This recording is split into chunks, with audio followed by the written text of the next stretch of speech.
تراوی کی نماز کیا کام کرنا ہے بھائی؟ اور تراوی 20 رکعتیں ہیں، 8 رکعتیں بولو نہیں. حضرت عمر سے 2 روایتیں، ایک 8 والی اور ایک 20 والی،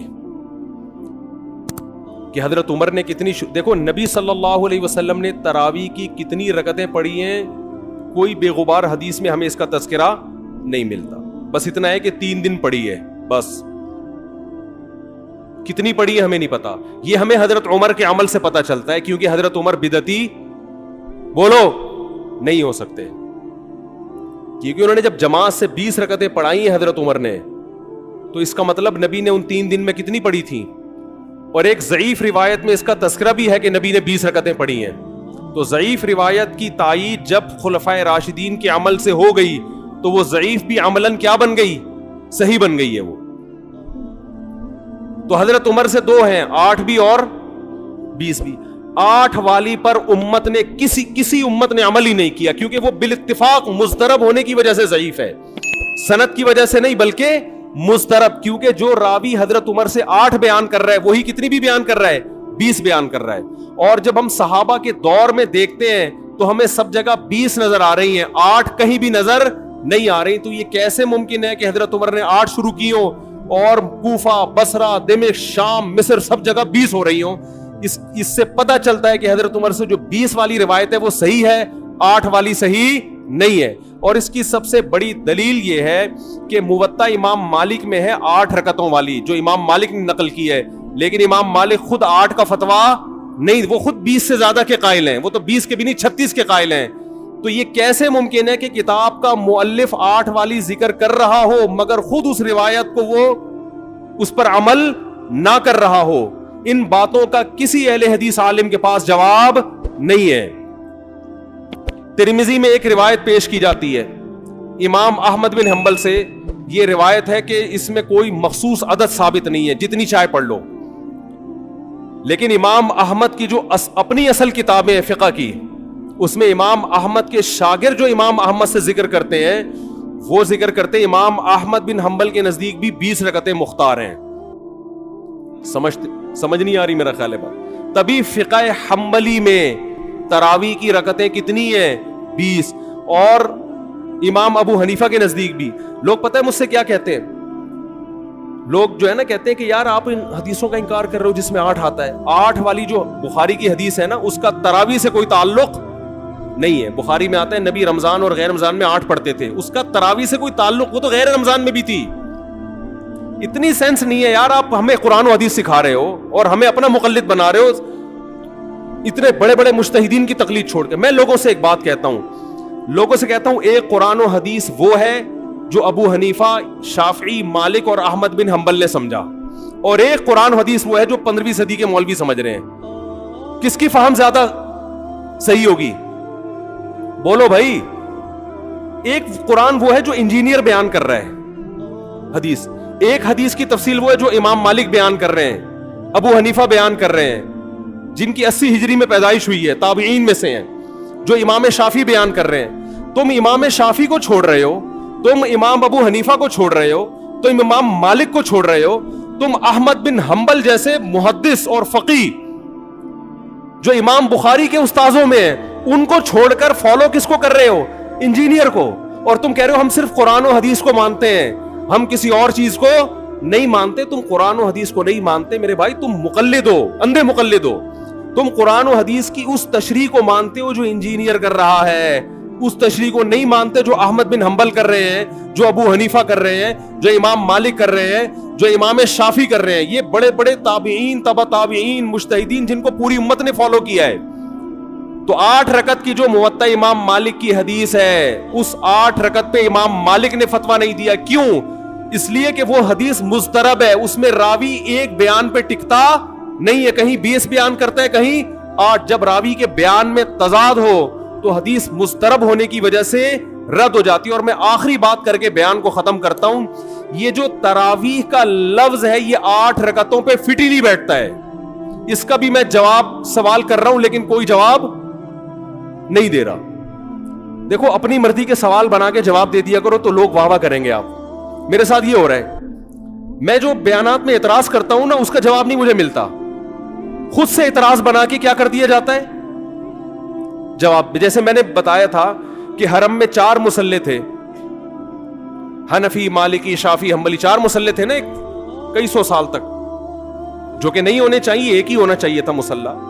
تو لوگوں نے اعتراض کیا 4 مصلے تھے حرم میں، یہ دیکھو کتنا غلط، یہ حنفی مالکی ایسے ہوتے ہیں. تو میرا سوال یہ تھا کہ 5واں کیوں نہیں تھا اس وقت؟ اس کا مطلب 5واں فرقہ وجود میں آیا ہی نہیں تھا، وہ اب پیدا ہوا ہے.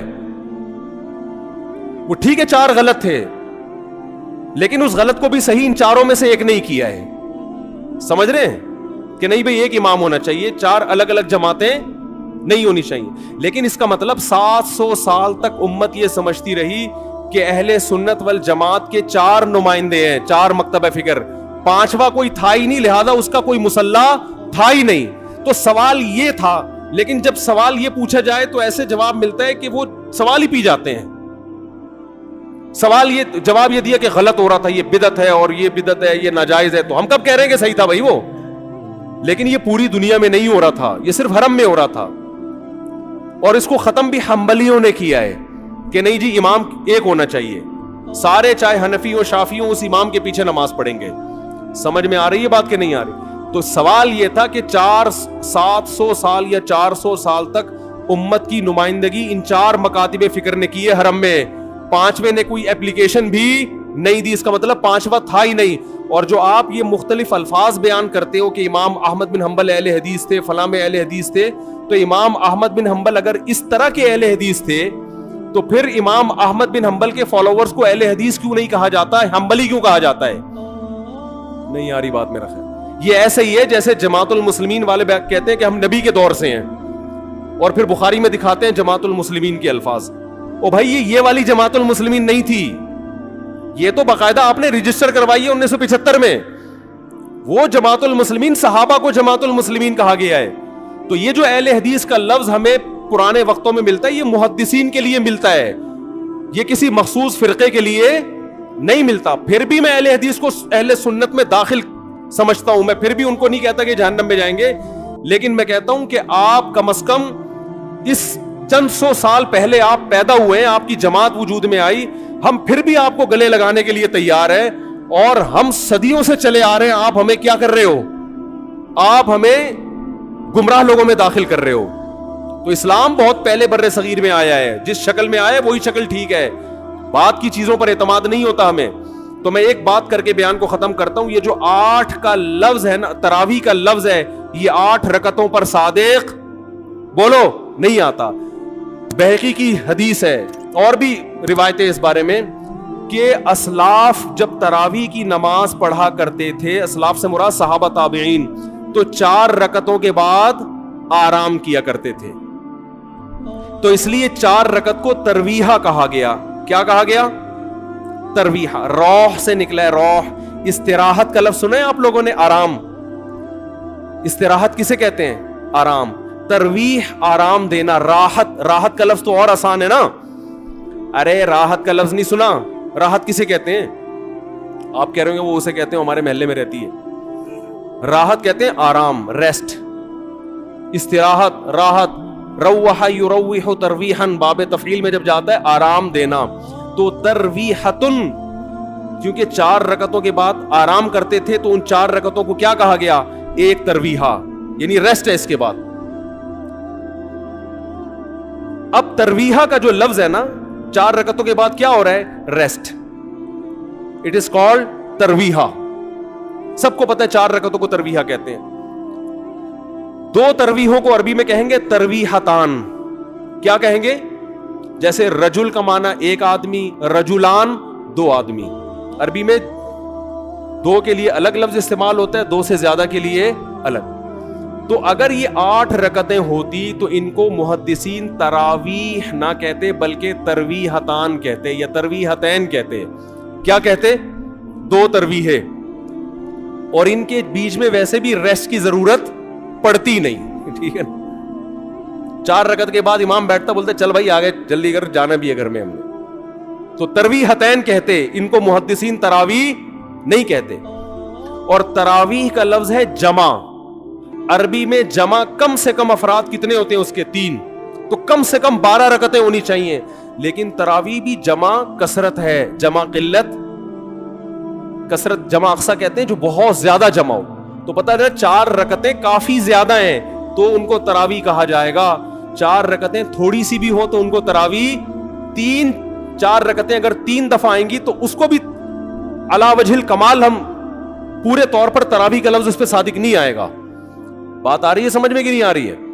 سمجھ میں سب آ رہی ہے لیکن گھننے بن جاتے ہیں, گھماتے ہیں. اب دیکھیں نا یوٹیوب پہ اس کا جو بیان آئے گا نا اس میں گھمایا ہوا ہوگا, اس میں گھمایا یہ اپنی طرف سے نکالا ہوا ہے. اپنی طرف سے نہیں بھائی, بہقی کی حدیث ہے, مصنف ابن ابی شیبہ کی روایتیں ہیں, آپ دیکھ لو. اس میں لوگ کہتے ہیں حوالہ کیوں نہیں دیا مفتی صاحب نے. آپ انکار کرو میں حوالہ دوں گا انشاءاللہ. آپ انکار کرو کہ ایسا نہیں ہے, ہم ٹائم بچا رہے ہیں اپنا.